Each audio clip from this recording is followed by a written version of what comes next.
আন্দোলনের সময় আশুলিয়ায় ভ্যান গাড়িতে ৬ জনের মরদেহ পুড়িয়ে দেওয়ার ঘটনায় দুটি অভিযোগ দায়ের হয়েছে আন্তর্জাতিক অপরাধ ট্রাইব্যুনালের তদন্ত সংস্থায়। এ বিষয়ে সবশেষ তথ্য জানাতে সরাসরি যুক্ত হচ্ছে আমরা চলে যাচ্ছি হাইকোর্টে এবং সেখানে আছেন আমাদের সহকর্মী মিজান আহমেদ। আমরা যুক্ত হচ্ছি তার সঙ্গে। মিজান, দায়ের করা মামলার বিষয়ে কি জানিয়েছেন আইনজীবী, বিস্তারিত জানাবেন।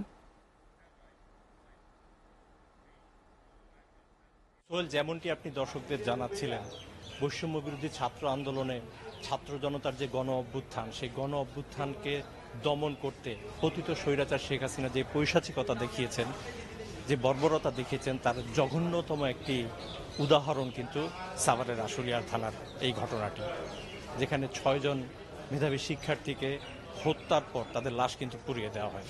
এবং সেই ঘটনায় কিন্তু আজকে নিহতদের দুজন স্বজন আজকে কিন্তু আন্তর্জাতিক অপরাধ ট্রাইব্যুনালে মামলা করেছেন এবং একটি মামলায় ৩০ জন এবং আরেকটি মামলায় ৪০ জনকে আসামি করা হয়েছে। দুটো মামলাতেই কিন্তু হুকুমের প্রধান আসামি হিসেবে সাবেক সরকার প্রধান শেখ হাসিনা রয়েছেন এবং এর পাশাপাশি রয়েছেন স্বরাষ্ট্রমন্ত্রী আসাদুজ্জামান খান কামাল, রয়েছেন শিল্প ও বিনিয়োগ বিষয়ক উপদেষ্টা সালমান এফ রহমান, রয়েছেন আপনার পুলিশের মহাপরিদর্শক যিনি ছিলেন তৎকালীন সময়ে চৌধুরী আবদুল্লাহ আল মামুন সহ কিন্তু এই ৭০ জন আসামি। এবং এই অভিযোগপত্রে যেটি বলা হয়েছে যে সুপ্রিম কমান্ড যে রেসপন্সিবিলিটি, অর্থাৎ হুকুমের আসামি করা হয়েছে সরকার প্রধান শেখ হাসিনাকে, এবং এর পাশাপাশি সহযোগী হিসেবে সাবেক সেতুমন্ত্রী তাকে করা হয়েছে যে প্রচারণার যে অভিযোগটি, তিনি যে পরিচিত করেছিলেন ব্যক্তিদের হত্যার জন্য, যে দেখামাত্রই গুলির নির্দেশ, সেই অভিযোগগুলো আনা হয়েছে।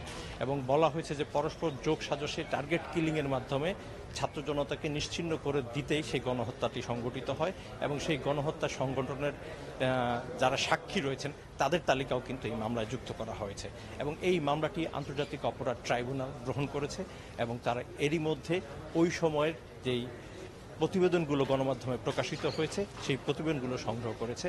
এবং যেমনটি জানিয়েছেন যে হুজ্জাতুল ইসলাম খান, যিনি এই মামলার আইনজীবী, তিনি একটু আগে গণমাধ্যমকে যেমন জানিয়েছেন যে অন্যান্য যে মামলাগুলো হয়েছে সেই মামলাগুলোর মতো এই মামলাতেও সর্বোচ্চ শাস্তি মৃত্যুদণ্ডের পক্ষেই তারা তাদের যুক্তিগুলো তুলে ধরবেন। এবং এই নিয়ে আন্তর্জাতিক অপরাধ ট্রাইব্যুনালে ১৪টি মামলা দায়ের করা হলো এবং ১৪টি মামলায় কিন্তু গণহত্যা এবং মানবাধিকার লঙ্ঘনের ঘটনায় দায়ের করা, এবং প্রত্যেকটি